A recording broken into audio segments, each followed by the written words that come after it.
Most people don't know the real reason as to why the Titanic wasn't able to avoid the iceberg, which caused the ship to sink to the bottom of the ocean. The ship that was supposedly unsinkable should have easily been able to avoid this iceberg if it wasn't for a few key mistakes by the crew on board. First, the Titanic had been receiving reports from other ships traveling that route earlier in the day that there was much more ice in this area than typical.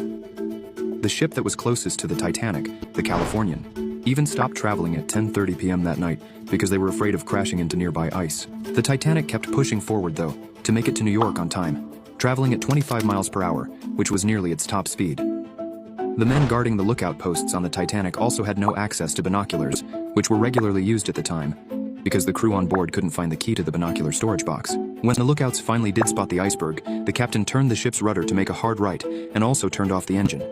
By turning off the engine, this made the ship slow down, but it also prevented the boat from being able to turn as quickly. The Titanic was already traveling too fast, and collided with the iceberg at 11:40 p.m. that night.